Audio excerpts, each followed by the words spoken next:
Press the bell icon on the YouTube app and never miss another update.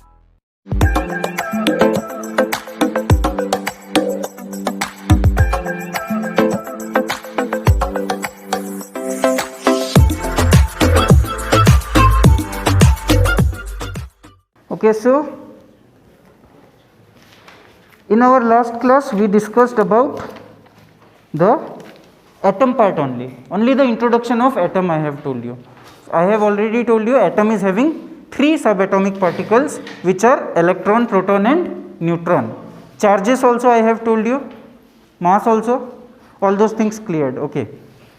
After that, did I told you anything about the elements, molecules, all these things? Nothing. Okay. So let me start with, okay, have I given you this PDF in the group? I have given. All of you have read that PDF? Okay. All of you have written also? No. Why? So please write. Okay. In your notebook you write, everyone. Okay. So let me move on to the next part of this chapter, which is what are molecules, right? So what are molecules? Basically, in our previous class we have discussed about atoms. Then inside atom what are the things we have discussed? Then we have the molecules which we have to discuss today. Then next part is the elements and compounds. Okay. So atoms, all of you are clear that this thing is the smallest part of a matter. I have already explained on that day. Matter is composed of particles. The smallest particle which is further indestructible, which is not seen by our naked eye, is the atom. Atom has electron, proton and neutron in it, which have different masses, which have different charges, all those things. After that, now today we have to start with the part which is molecules, right? So now we have one atom, suppose we have one more atom. Whenever these two atoms combine, they will form a molecule. That means there is a bond formed between two atoms, and due to that bond formation we have molecules. Clear? That means molecule is a combination of two or more than two atoms together. Clear, all of you? Whenever two or more than two atoms combine, we get a structure which is molecule. For example, suppose I have one hydrogen atom, I have one more hydrogen atom. When this hydrogen atom and this hydrogen atom combined, it formed a molecule of hydrogen, which is H2 molecule. Clear? Why is this molecule? Because it has two atoms in it, group of atoms in it.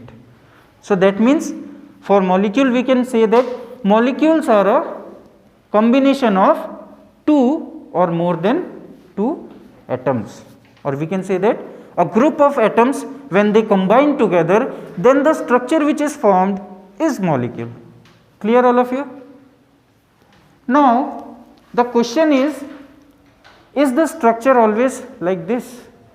Is the combining atoms always similar in nature? By similar I want to say that whether it is of same atom only, same element only. No, it can be different also. Suppose I have one atom of hydrogen, one more atom of hydrogen, one more atom of oxygen. When these three atoms will combine, I will get a molecule of water, which is H2O, and it has three atoms inside it. So from here also we can say that the atoms which are combined in a molecule, they are not always similar in nature. They may be similar depending on the similar type of atom, they may be different depending on the different atoms present in the molecule. Clear, all of you? So that is why we can classify molecule of elements and molecule of compounds. Clear? One topic is there in your book, two topics are there, molecules of element, molecules of compound. Can you see? Can you find these topics in your book? Are you able to see that topic? All of you? Which page number? 36. You are seeing that topic now? So, molecule of element means the atoms which will be combining here to form that molecule will be same, like H2. Like I gave the example for H2 now. This thing will be the molecule of same elements. The element is hydrogen and hydrogen, same only. But whenever the elements are different, like in this case, then it is for compounds. Clear all of you? Now what is element and what is compound? These things you have already read in your previous chapter. Yes or no? In the last chapter, the last part was elements and compounds. Yes or no? Do you remember anything about elements or anything about compounds? What are element? What are compound? Element is a pure substance. Okay. And? Which is made up of same kind of particles. Same kind of particle. Okay. And? Compound is made up of different particles. Okay. But in a fixed proportion. Proportion. Fixed proportion by mass. Okay. Do you understood what she told? Actually both element and compound, both are pure substance. Both of them are pure substance. Only difference is that elements are those pure substance which have same type of atoms in them. Like I said now, hydrogen atom is similar to another hydrogen atom. So it is forming one molecule of H2. So this is element. Why? Because they have the same type of atoms joined to each other. These are pure substances. But in case of compounds also, these are also pure substance, but here the difference is whenever in a pure substance two dissimilar atoms join, one atom should not be similar to the other one. Hydrogen is never similar to oxygen, right? So hydrogen and oxygen, they are forming water molecule. So this one is compound, but it is a pure substance only, which you already know. Pure substance are of two types, element and compound. Compounds, I have given one flow chart also to you now. All those flow chart you already know. Clear all of you? Regarding the notes, I have already given in your PDF file. You can write from there. Okay. Now, the next part of this chapter is the ions. Okay. Next part is the ions. So now, what are ions? We now know very well about elements, compounds, atoms, molecules. The next thing is the ions. So where are these ions and what are these? These ions are inside the atoms, or what we can say is that ions are formed only because of the atoms, and every atom has its particular number of electron or proton present inside it. Since I have already told you now, atom has electrons, protons, neutrons inside it, and this number is fixed for each and every element. For example, for hydrogen we have one electron only. That is why its atomic number is 1. We will discuss about atomic number and all those things later on. But every element has its fixed number of electrons, fixed number of protons, fixed number of neutrons in neutral state. Remember one word, neutral state. Why I am focusing on that neutral state? Because generally whenever we talk about a particular element, we deal about it in its particular neutral state only. That means neutral means it is not having much high number of electron or low number of electron than its usual one. Clear all of you? Suppose if I am talking about hydrogen, hydrogen has an atomic number of 1, which means it has 1 electron in it. This is the neutral atom of hydrogen. In its neutral character only we are studying the atoms. But whenever this neutral atom suddenly changes to positive or negative part, that means neutral means it is not having extra electrons or less number of electrons. Neutral means not having extra, not having less number of electron, but whenever sometimes the number of electrons gets changed in that atom, then due to that sometimes it forms positive ion, sometimes it forms negative ions. So that is why I told you that ions are just a part of atom, because from atom only, this one was the neutral atom, this one was the neutral atom. From neutral atom only, whenever there is loss of electron or gain of electron, we are forming the charges, and these charged bodies are the ions. Clear all of you?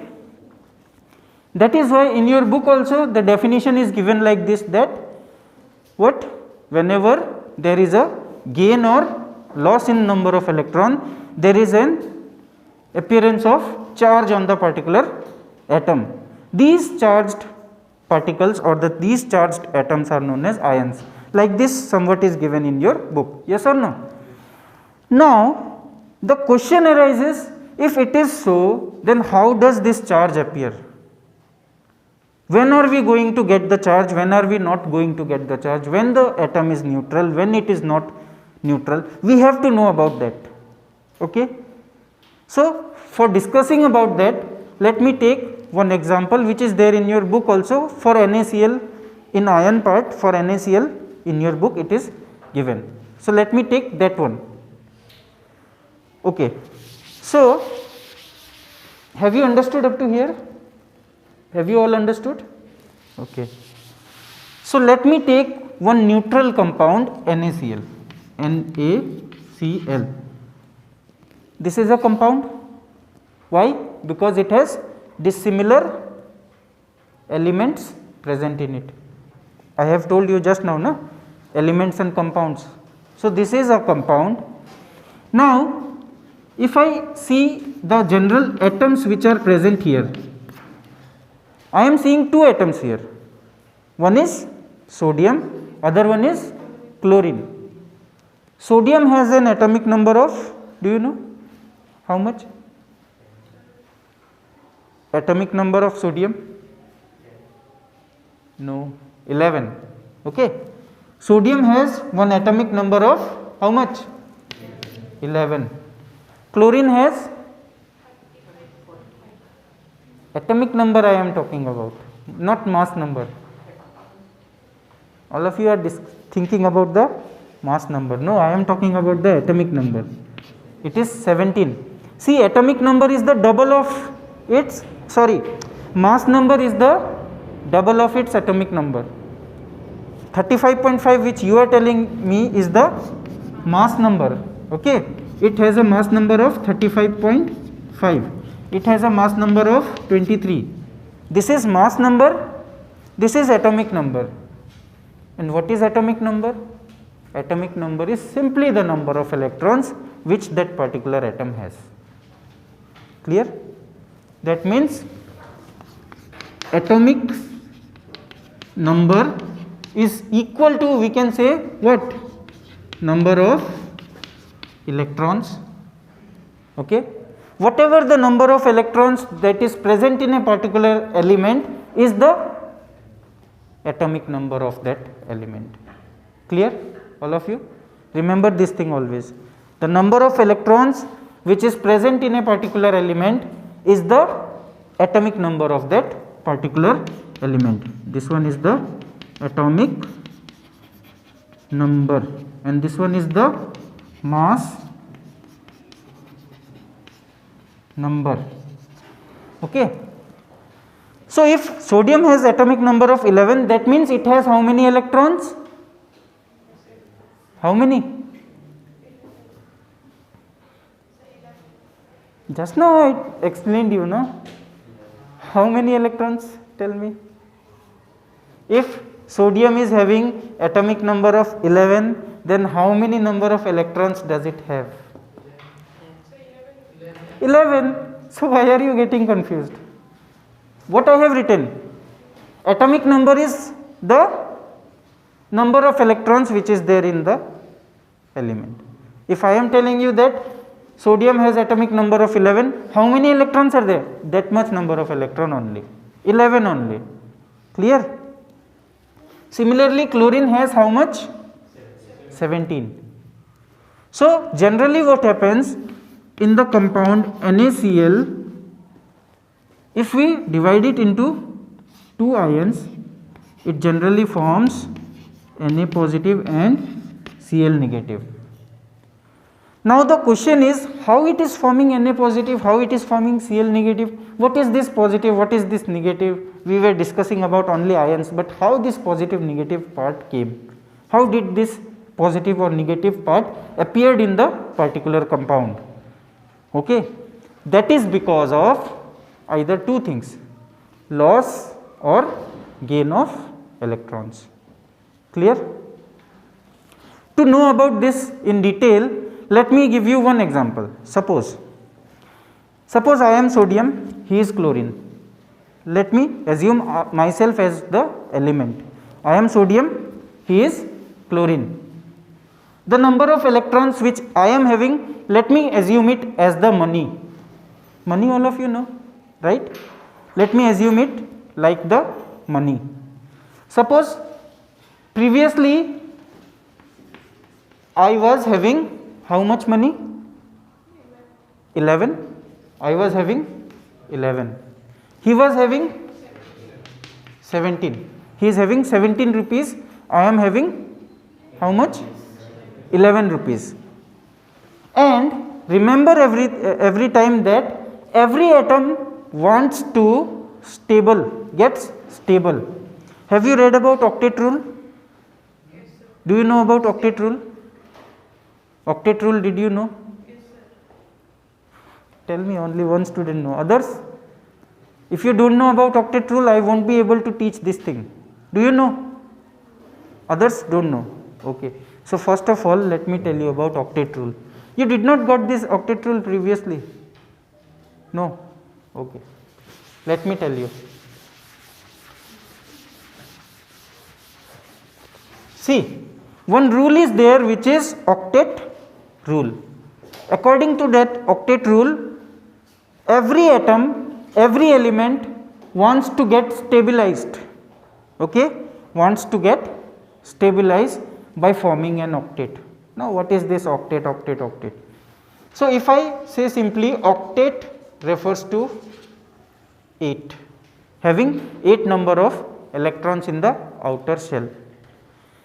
Suppose for example, if I talk about sodium, sodium has an atomic number of 11, then according to octet rule, it has various shells around its nucleus. Suppose this is the nucleus of sodium atom, it will have various path of electron around it which is in the circular manner. Okay? And remember, every time in the first shell we are having only 2 electrons. In the next shell we are having 4 electrons. That means in the second shell we are having a maximum capacity of 8 electrons to be filled up. And in the last shell, if I talk about sodium, it will have how much? 1, 2, 3, 4, 5, 6, 7, 8, 9, 10, but it is 11. So 1 extra electron will be there in the outer shell. Is it clear to everyone? Is it clear to everyone? Okay. Similarly, if I go for chlorine atom, chlorine is 17 in number. So it will have 2 electrons in the first shell, just like sodium, 8 electrons in the second shell, then remaining 7 electrons in the last shell. So it will be somewhat like this, chlorine nucleus. In the first shell we will be having 2 electrons, then second shell we will be having how much? 8 electrons, like this. Like this it will have. In the outermost shell it will be having how much?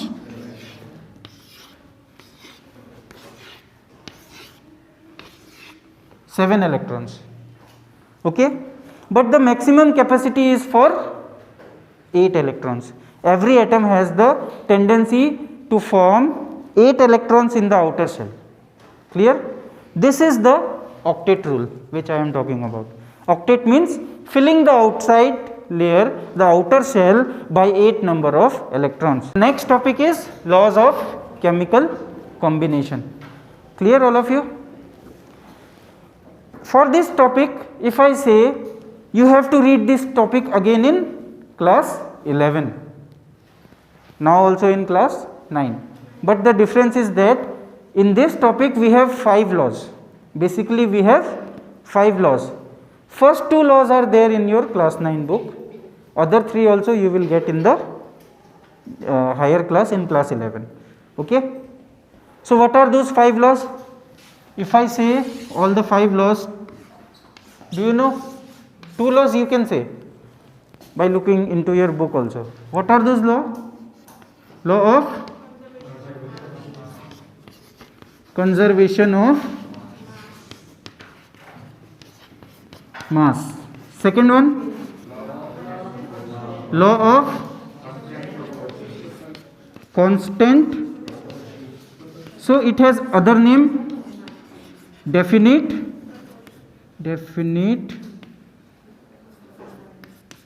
proportion. Then do you know the other names, other 3? So this one is law of multiple. This was constant, this is multiple. Okay, multiple proportion. Then no one knows, na? Law of reciprocal proportion. Law of, if you want you can write also, law of reciprocal proportions. And the last one is the, which one?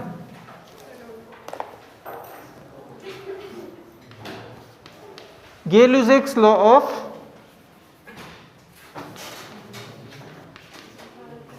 of combining volume. Gay-Lussac's law of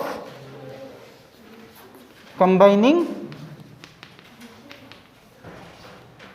volume. Okay.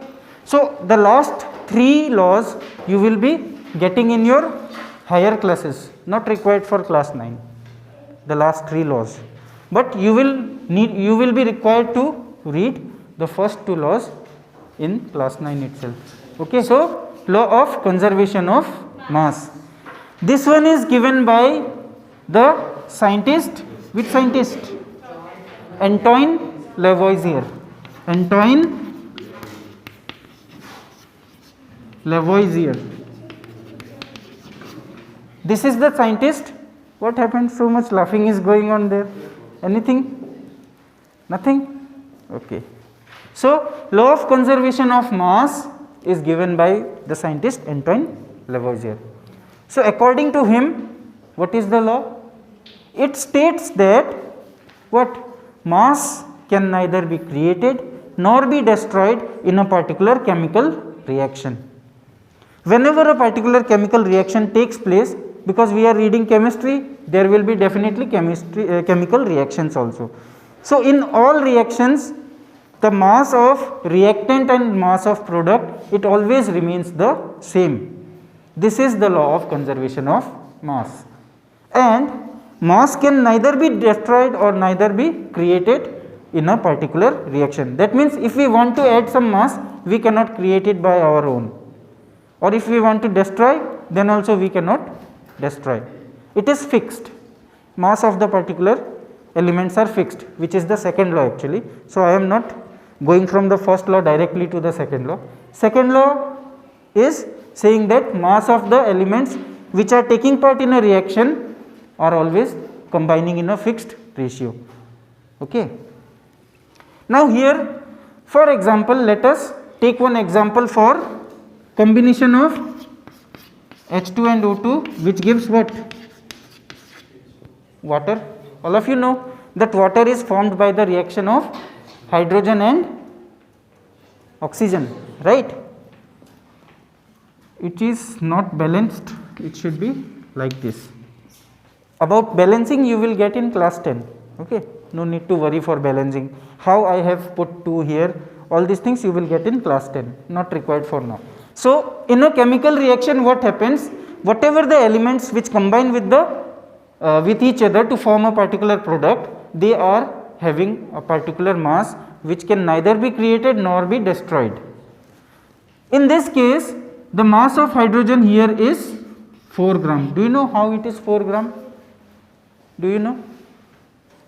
So let me tell you. Just now I have told you now the mass number. What is mass number? Double of atomic number. What is atomic number? Number of electrons, right? Or number of protons we can say. Hydrogen here is having how many hydrogens? 2 hydrogens, and mass of one hydrogen is 1. So in this way it is 4. Clear? 2 into 2 into 1, 4. Are you able to understand this? This 2 is this one, this 2 is this one. One hydrogen has a mass of 1 gram. So totally it has 4 grams. Clear?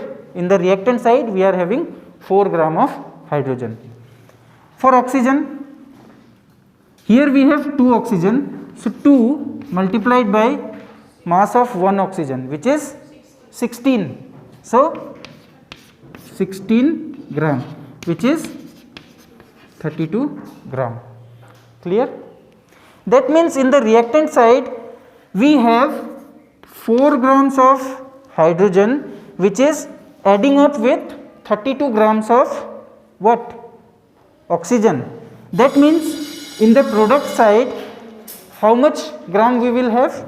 4 plus 32? 36. That means in the products, if the law is verified, if the law is true, according to the law, mass can neither be created nor be destroyed. That means whatever mass we were previously having in the reactant side, it should be present in the product side, because this mass cannot be created. That means no new mass should be added here, or whatever mass is there, it cannot be destroyed to reduce its mass also. Clear? All of you are getting this point? That means if I somehow get 36 grams in the product side also, then this law will be verified. Clear? Yes or no? So here also if I see, then we can write it like this: 2 multiplied by how many hydrogen we have? 2 hydrogen. No, this 2 is here only. I am talking about this part only.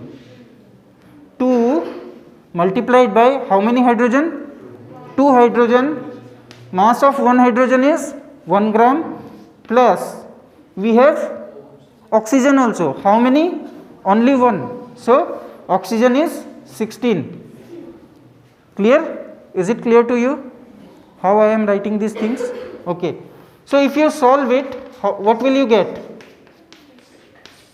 It will be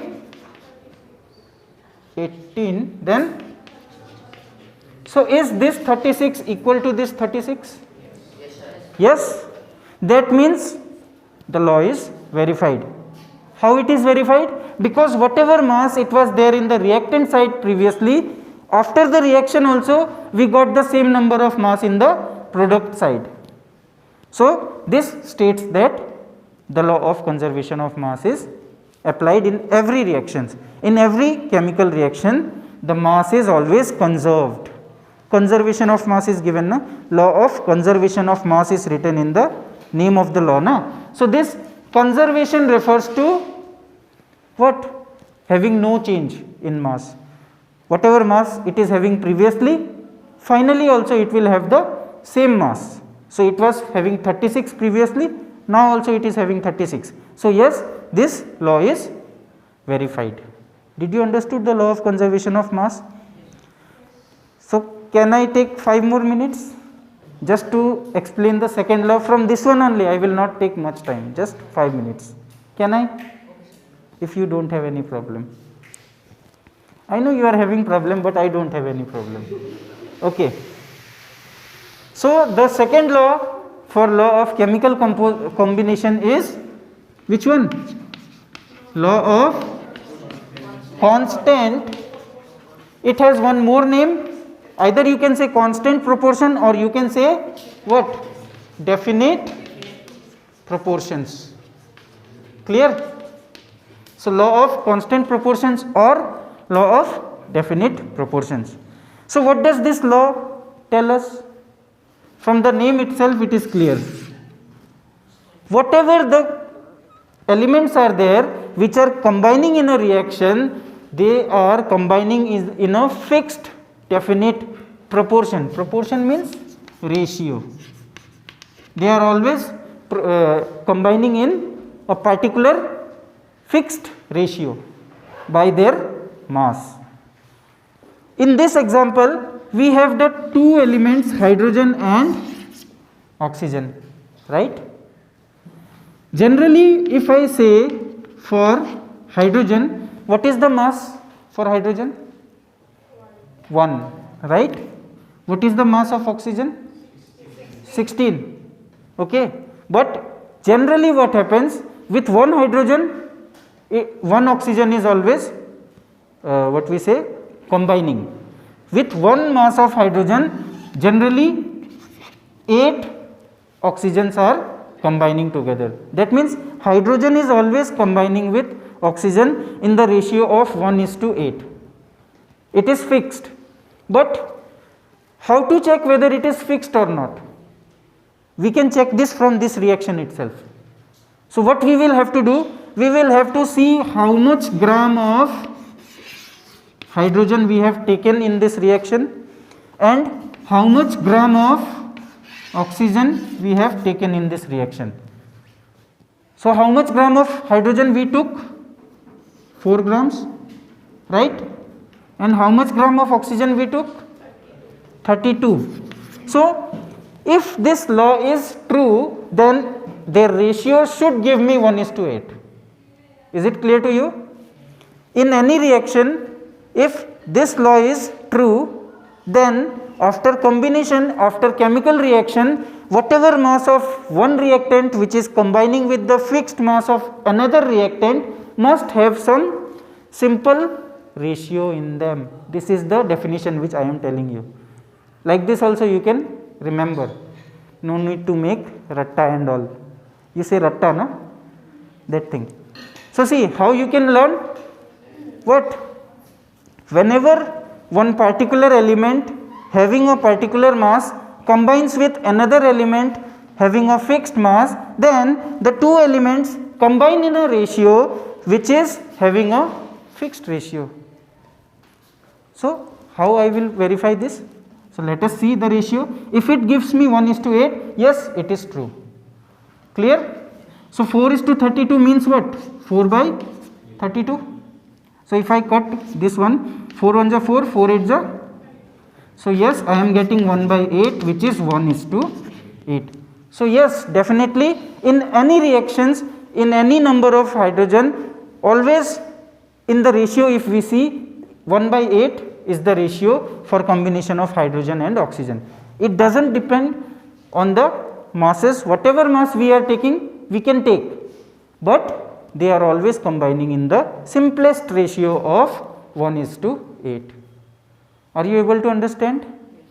In every reaction, whatever is the mass in the reactant, if we find out the simplest ratio among those reactants, we will get the fixed ratio of 1:8 for hydrogen and oxygen. For other elements it is different. For only hydrogen and oxygen it is 1:8. For other elements the ratio will be different. Clear? I am only telling for hydrogen and oxygen. So are you all clear? So can you make the notes up to here? I will give you the PDF. Just make the notes, write the notes in your notebook. Thank you so much for your cooperation with me.